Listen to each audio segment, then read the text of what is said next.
Pat Riley may inihanda ng salubong sa pagbabalik ni Butler, mga natutunan sa panalo ng Warriors laban sa Raptors, at ano nga ba ang sinabi ni Butler kay Green nang makuha ang game-winning block? Isang magandang hamon.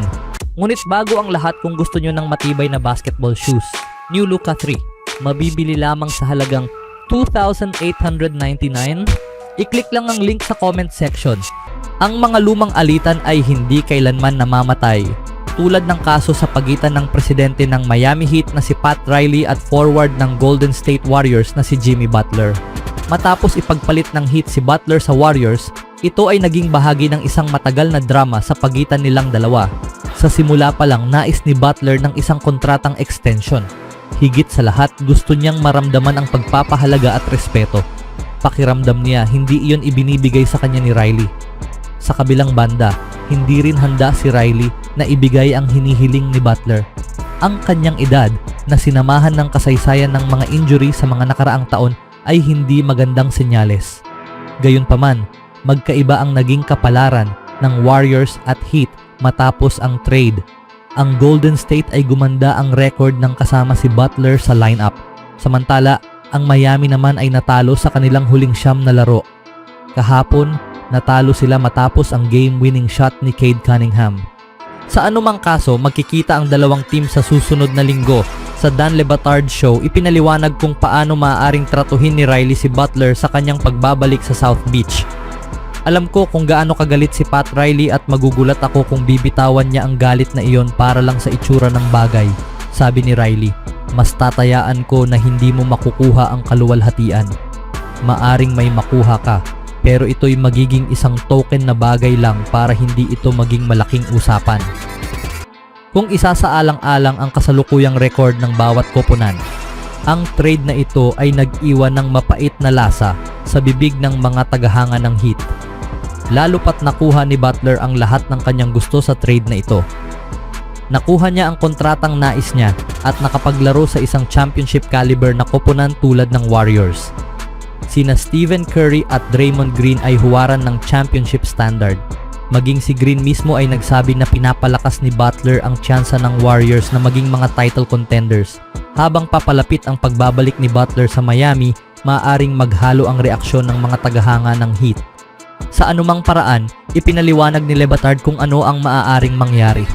Hindi ko iniisip na gagawa ang Heat ng isang engranding pagpapakita, sabi ni Le Batard.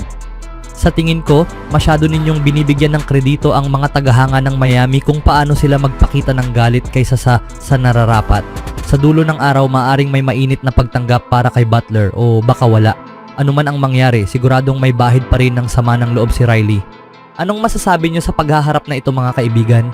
Sa ibang balita naman, natapos ng Golden State Warriors ang kanilang homestand na may 6-1 record matapos talunin ang Toronto Raptors sa score na 117-114 nitong araw ng Biyernes. Ang panalo ay nagtala ng isang franchise best record, ngunit may mabigat na anino ang tagumpay na ito. Si Steph Curry ay lumabas sa laro sa ikatlong quarter dahil sa pelvic contusion at hindi na nakabalik. Kitang-kita ang sakit na naramdaman niya matapos bumagsak ng hindi maganda. Ito ang mga iilang natutunan sa panalo ng Warriors. Malakas na simula ni Draymond Green. Nagsimula ang laro sa isang nakakatawang eksena. Si Draymond Green ang naging pangunahing scorer ng Warriors. Sa kalagitnaan ng first quarter, mayroon na siyang 10 puntos, habang si Brandon Podziemski ay may 6. Ang natitirang bahagi ng team ay may pinagsamang 1 punto lamang. Sa kabila nito, agresibo at determinado ang Raptors na nagpakita ng energy at hot shooting upang makasabay sa laban. Muling nagbigay ng sigla sa Warriors si Quinton Post nang pumasok sa laro. Kilala bilang isa sa pinakamahuhusay na defensive teams ang Warriors simula nang makuha nila si Jimmy Butler, habang ang Toronto naman ay isa sa may pinakamasamang opensa sa liga at kulang pa ng kanilang leading scorer na si RJ Barrett. Ngunit hindi ito halata sa unang quarter kung saan patuloy na umiskor ang Raptors.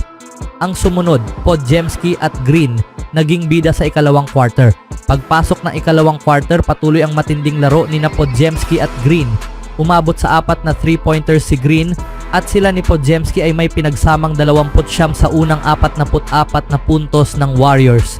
Sumali rin si Post sa 3-point shooting, ngunit sa kabilang panig ng court, patuloy na namayagpag si Scottie Barnes para sa Raptors. Sa isang sandali, tila makakaalpas na ang Warriors. Si Jonathan Kuminga ay naglaro ng mahusay sa parehong opensa at depensa dahilan upang lumubo ang kanilang lamang sa double digits sa natitirang 4 na minuto ng quarter. Ngunit hindi sumuko ang Raptors at nanatiling malapit ang laban sa halftime, 67-61, pabor sa Warriors. Sa halftime stats, si Green ay may 18 puntos, Kuminga 14, Podziemski 13 at Post 12. Samantala sina Curry at Butler ay may pinagsamang 10 puntos lamang at 5 tira. Sa kabila ng manipis na kalamangan, napakahusay ng 3-point shooting ng Warriors, 14 of 30, ngunit natalo sila sa puntos sa loob ng pintura, 30-18. Sa buong ika-4 na quarter, dikit ang laban. Palitan ng puntos ang dalawang koponan at walang makuha ng malinaw na kontrol sa laro. Si Butler at Post ang nagdala ng enerhiya at matibay na depensa para sa Warriors. Sa natitirang 2 minuto, hawak ng Warriors ang 3 puntos na kalamangan. Tumira si Green ng 3 sa corner ngunit mintis. Sa kabila nito, mabilis siyang bumaba sa depensa upang putulin ang isang transition alley-oop ng Raptors. Ang play na ito ay nagbigay ng pagkakataon para sa Warriors na makakuha ng free throws sa kabilang dulo kung saan nakuha ni Moses Moody ang 2 puntos para sa 5 puntos na kalamangan. Sa natitirang 1 minuto, muling bumaba ang lead ng Warriors sa 3 puntos matapos hindi makagawa ng maayos na shot sa kanilang huling possession upang gawing 5 puntos ang lead, ngunit hindi pa nagtapos ang laban. Nakatanggap ng 2-for-1 opportunity ang Raptors, ngunit nag-aksaya sila ng oras at nauwi sa isang contested layup na na-block ni Butler. Na-foul si Butler sa sumunod na play at naipasok ang 2 free throws upang gawing 5 puntos ang lamang, ngunit hindi pa tapos ang laban. Sa natitirang 7 segundo, umiskor ang Raptors ng 2 puntos. Sumagot ang Warriors sa pamamagitan ng 2 free throws mula kay Buddy Hield. Tila tapos na ang laban hanggang sa nagawang i-bank in ni Jamal Sheed ang isang desperation 3-pointer na nagpaabot sa iskor sa 2 puntos na lamang. Sa natitirang 2 segundo, naipasok ni Butler ang kanyang 2 free throws upang tuluyang silyuhan ang panalo ng Warriors. Ang matibay na laro mula sa Warriors. Si Butler ay nagtala ng kanyang pangalawang triple-double bilang isang Warrior na may 16 na puntos, 11 rebound, 12 assist, 2 steal at 2 block. Pinangunahan ni Green ang opensa na may 21 punto kasama ang 7 rebounds, 5 assists at 4 na steals. 6 naman lalaro ng Warriors ang umiskor ng hindi bababa sa 15 puntos. Post 18, Curry 17, Kuminga 16 at Podziemski 15. Nakamit ng Warriors ang inaasahang panalo sa kanilang homestand at dahil sa ilang hindi inaasahang pagkatalo ng Minnesota Timberwolves, nakakuha sila ng bahagyang agwat mula sa play-in spots. Ngunit ngayon ay haharap sila sa isang mas malaking hamon, isang 6 na larong road trip na magtatagal hanggang Abril. Magsisimula ito sa Linggo laban sa Atlanta Hawks at sa Martes ay pupunta sila sa Miami kung saan makakaharap nila si Andrew Wiggins at muling babalik si Butler sa kanyang former team, ang Heat. Ang isa sa pinakamahalagang laro ni Butler nang magawa ang isang clutch block sa huling minuto ng panalo ng Warriors kontra Toronto Raptors ay kapansin-pansin.